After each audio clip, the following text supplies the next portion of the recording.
Welcome back to Cutscene Collective. If you've watched my Saros review, you'd see a lot of comments surrounding Saros and how Housemarque has pandered to the casuals by making the game easy.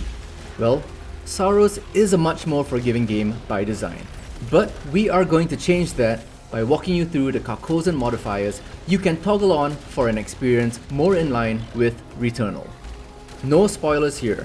All the footage you're seeing is from the first biome, with all the following modifiers activated. And yes, the first biome is the easiest one in the game. So if what you're seeing looks manageable, don't forget that later biomes get way more hectic.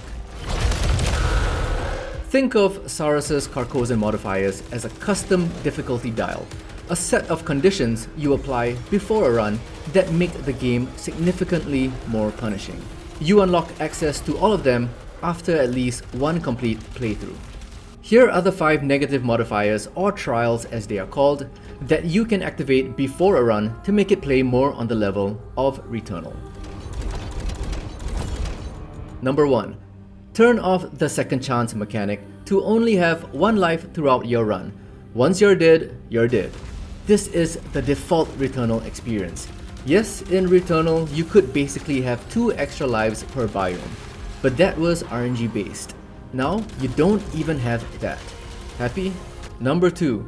On the same modifier, you can raise the level and turn off the entire skill tree, foregoing additional buffs to armor, damage output, proficiency received, and other stacking buffs. This essentially toggles off all persistent upgrades provided by the skill tree. This is pretty much Returnal at the beginning of every loop, with even your weapon proficiency resetting to 0. In Saros, however, your weapon still carries over even on death. Number 3.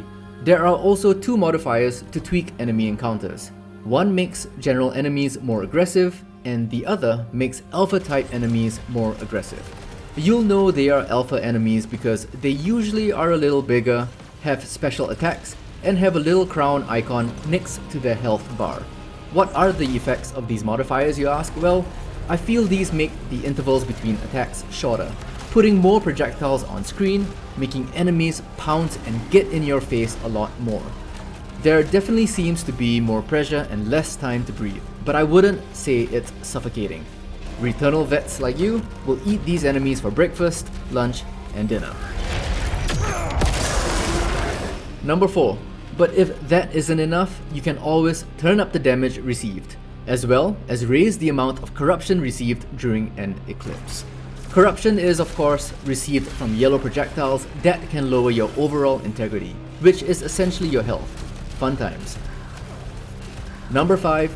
Lastly, this slot is a flex slot, but I always appreciate having an enemy spawn a projectile on death, which doesn't seem like much because you're constantly moving.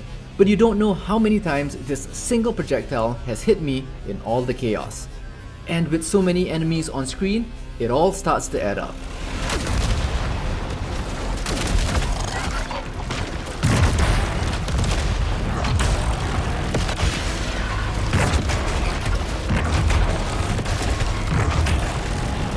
Saros is a lot more manageable than Returnal, but these modifiers should bring this more in line with the hardcore experience you're craving for. Don't forget to check out our guide to get the best runs in Saros, which should be on the channel on launch. Check out our other reviews and essays too. If you've enjoyed the video, it truly helps if you like, subscribe, and hit the bell icon. Let us know your thoughts below, and I'll see you in the next one.